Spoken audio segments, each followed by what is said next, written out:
தேவனானது என்னை பகைப்படை குறித்து புதாப்படைய பாவங்களை பெண்ணிடத்தில் 3ஆம் 4ஆம் தலைமுறை மட்டும் விசாரமாக இருக்கிறேன். என்னிடத்தில் அன்பு கொண்டு என் கற்பனைகளை கை கொள்வதற்கோ 1000 தலைமுறை மட்டும் இறக்கம் செய்வதாக இருக்கிறேன்.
வாசிக்கப்படும்படியாக கொடுக்கப்பட்ட வேதம் 1ஆம் வேதபாகம் உபாகமம் 7ஆம் அதிகாரம் 6 முதல் 14 வரை.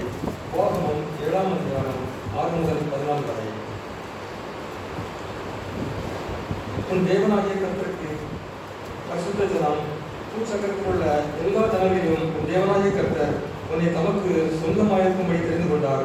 சகல ஜனங்களிலும் நீங்கள் திரட்சியான ஜனம் என்று கர்த்தர் உங்கள் பேரில் அன்பு வைத்து உங்களை தெரிந்து கொள்ளவில்லை. நீங்கள் சகல ஜனங்களிலும் கொஞ்சமாயிருந்தீர்கள். கர்த்தர் உங்களில் அன்பு கூர்ந்ததினாலும் உங்கள் பிதாக்களுக்கு இட்ட ஆணையை காக்க வேண்டும் என்பதனாலும் கர்த்தர் பலத்த கையினால் உங்களை புறப்பட பண்ணி அடிமைத்தன வீடாகிய எகிப்து நின்று அதன் ராஜாவாகிய பார்வோனின் கையின்றும் உங்களை மீட்டுக் கொண்டார். ஆகையால் உன் தேவனாகிய கர்த்தரை தேவன் என்றும் தமிழ் அன்பு கொண்டு தமது கற்பனைகளை கைக்கொள்கிறவர்களுக்கு அவர் 1000 தலைமுறை மட்டும் உடன்படிக்கையையும் தயவையும் காக்கிற உங்களுடைய தேவன் என்றும் தம்மை பகைக்கிறவர்களுக்கு பிரதிட்சயமாக பதிலளித்து அவர்களை அழிப்பார் என்றும் தம்மை பகைக்கிறவருக்கு அவர் தாமதியால் பிரதிட்சயமாக பதிலளிப்பார் என்றும் நீ அறியப்படுவாய். ஆகையால் நீ செய்யும்படி நான் இன்று உனக்கு கட்டளையிடுகிற கற்பனைகளையும் கட்டளைகளையும் நியாயங்களையும் கைக்கொள்வாயாக. இந்த நியாயங்களை நீங்கள் கேட்டு கைக்கொண்டு அவைகளின்படி செய்கிறாய். ஆனால் அப்பொழுது உன் தேவனாகிய கர்த்தர் உன் பிதாக்களுக்கு ஆணையிட்டுக் கொடுத்த உடன்படிக்கையும் கிருபையையும் உனக்காக காத்து உன் பேரில் அன்பு வைத்து உன்னை ஆசீர்வதித்து உனக்கு கொடுப்பேன் என்று உன் பிதாக்களுக்கு ஆணையிட்டுக் கொடுத்த தேசத்தை உன்னை பெருக பண்ணி உன் கற்பகனியையும் உன் நிலத்தின் கனிகளாகிய உன் தானியத்தையும் உன் திராட்சரசத்தையும் உன் எண்ணெயையும் உன் மாடுகளின் பலனையும் உன் நாட்டு மந்தைகள் ஆசீர்வதிப்பார். சகல ஜனங்களை பார்த்து நீ ஆசீர்வதிக்கப்பட்டிருப்பாய். உங்களுக்குள்ளும் உங்கள் மிருக ஜீவன்களுக்குள்ளும் ஆணிலாகினும் பெண்ணிலாகினும் முரடாக இருப்பதில்லை. பசிக்கப்பட்ட முதலாம் வேதபாடம் வாசித்தாயிற்று. கர்த்தருக்கே ஸ்தோத்திரம் உண்டாவதாக. படிக்கப்பட்ட 2ஆம் வேதபாடம் எபேசியர் எழுதியிருக்கிறோம். 2ஆம் அதிகாரம் வசனம் 11 முதல் 22 வரை. எபேசியர் 2ஆம் அதிகாரம் வசனம் 11 முதல் 22 வரை. புதிய ஏற்பாடு 264ஆம் பக்கம். ஆனபடியினால் முன்னே மாம்சத்தின்படி புறஜாதியாய் இருந்து மாம்சத்தில் கையினாலே செய்யப்படுகிற விருத்த சேதனமுடையவர்களால் விருத்த சேதனம் இல்லாதவர்கள் எண்ணப்பட்ட நீங்கள் அக்காலத்திலே கிறிஸ்துவை சேராதவர்களும் இஸ்ரேலுடைய காணியாட்சிக்கு புறமானவர்களும் வாக்கு தத்துவத்தின் உடன்படிக்கைகளுக்கு அந்நியரும் நம்பிக்கை இல்லாதவர்களும் இவ்வுலகத்தில் தேவனற்றலுமாய் இருந்தீர்கள் என்று நினைத்துக் கொள்ளுங்கள். முன்னே தூரமாயிருந்த நீங்கள் இப்பொழுது கிறிஸ்து இயேசுக்குள் கிறிஸ்துவின் இரத்தத்தினாலே சமீபமானீர்கள். எப்படியெனில் அவரே நம்முடைய சமாதான காரணராகி இரு திறத்தாரையும் ஒன்றாக்கி வகையாக நின்ற பிரிவினையாகிய நடுச்சுவரை தகர்த்து சட்டத்திட்டங்களாகிய நியாய பிரமாணத்தை தம்முடைய மாம்சத்தினாலே ஒழித்து இரு திறத்தாரையும் தமக்குள்ளாக ஒரே புதிய மனுஷனாக சிருஷ்டித்து இப்படி சமாதானம் பண்ணி பகையை சிலுவையினால் கொன்று அதனாலே இரு திறத்தாரையும் ஒரே சரீரமாக தேவனுக்கு ஒப்புரவாக்கினார். அல்லாமலும் அவர் வந்து தூரமாயிருந்த உங்களுக்கும் சமயமாயிருந்த அவர்களுக்கும் சமாதானத்தை சுவிசேஷமாக அறிவித்தார். அந்தபடியே நாம் இருதரத்தாரும் ஒரே ஆவியினால் பிதாவினிடத்தில் சேரும் சிலாக்கியத்தை அவர் மூலமாய் பெற்றிருக்கிறோம். ஆகையால் நீங்கள் இனி அந்நியரும் பரதேசிகளாக இராமல் பரிசுத்தவான்களோட ஒரே நகரத்தாரும் தேவனுடைய வீட்டாரமாய் இருந்து அப்போஸ்தலர் தீர்க்கதரிசிகள் என்பவருடைய அஸ்திகாரத்தின் மேல் கட்டப்பட்டவருமாய் இருக்கிறீர்கள். அதற்கு இயேசு கிறிஸ்துவின் நாமமே மூளைக்கல்லாய் இருக்கிறார். அவர் மேல் மாளிகை முழுவதும் இசைவாய் இணைக்கப்பட்டு கர்த்தருக்குள் பரிசுத்த ஆலயமாக எழும்புகிறது. அவர் மேல் நீங்களும் ஆவியினாலே தேவனுடைய வாசஸ்தலமாக கூட்டி கட்டப்பட்டு வருகிறீர்கள். வாசிக்க முடியாது குறிக்கப்பட்ட 2ஆம் வேதபாட வாசித்தாய்க்கு தேவன் நமக்கு ஸ்தோத்திரம் உண்டாவதாக. சுவிசேஷம் 26ஆம் அதிகாரம் வசனங்கள் 19 முதல் 29 வரை.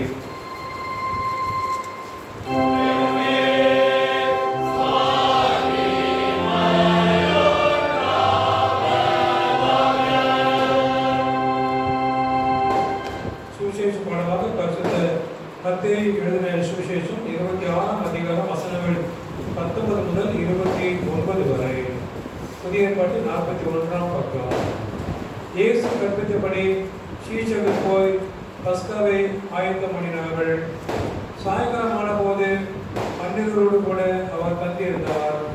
அவர்கள் போஜன பண்டிகையில் அவர் உங்களில் ஒருவர் என்னை காட்டுக் கொடுப்பார் என்று மெய்யாகவே உங்களுக்கு சொல்கிறேன் என்றார். அப்பொழுது அவர்கள் மிகவும் துக்கமடைந்து அவரை நோக்கி, ஆண்டவரே, நானோ என்று ஒவ்வொருவராய் கேட்கத் தொடங்கினார்கள். அவர் பெருத்தமாக என்னோடு கூட காலத்தில் கையிடுகிறவனே என்னை காட்டுக் கொடுப்பார். மனுஷகுமாரன் நம்மை குறித்து எழுதிட்டபடியே போகிறார். ஆகிய எந்த மனுஷனால் மனுஷகுமாரன் காத்துக் கொடுக்கப்படுகிறாரோ அந்த மனுஷனுக்கு ஐயோ, அந்த மனுஷன் பிறவாதிருந்தான், ஆனால் அவனுக்கு நலமாய் இருக்கும் என்றார். அவரை காட்டுக் கொடுத்த யூதாசும் அவர் நோக்கி, ரபி, நானோ என்றான். அதற்கு அவர், நீ சொன்னபடிதான் என்றார். அவர்கள் போஜன பண்டிகையில் இயேசு அப்பத்தை எடுத்து ஆசீர்வதித்து அதை பிற்றி சீனிகள் கொடுத்து, நீங்கள் வாங்கி புசியுங்கள், இதனுடைய சரீரமாக இருக்குது என்றார். பின்பு பாத்திரத்தை முடித்து ஸ்தோத்திரம் பண்ணி அவர்களுக்கு கொடுத்து, நீங்கள் எல்லாரும் இதிலே பானம் பண்ணுங்கள், இதை பாவமன்னிப்பு உண்டாகும்படி அநேகருக்காகவும் சிந்தப்படுகிற புது உடன்படிக்கக்கூடிய என்னுடைய இரத்தமாக இருக்கிறது. இது முதல் இந்த திராட்சைப்பழ ரசத்தை நாமானதாய் உங்களோட கூட என் பிதாவின் ராஜ்யத்திலே நான் பானம் பண்ணும் நாள் வரைக்கும் இதை பானம் பண்ணுவது என்று உங்களுக்கு சொல்கிறேன் என்றார் என்பதே. வாசிக்கப்பட்ட சுவிசேஷ வேதபாடம் வாசித்தாயிற்று.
பிதாகுமாரன் பரிசுத்தாவின் நாமத்தினாலே ஆமென். ஜெபம் செய்வோம்.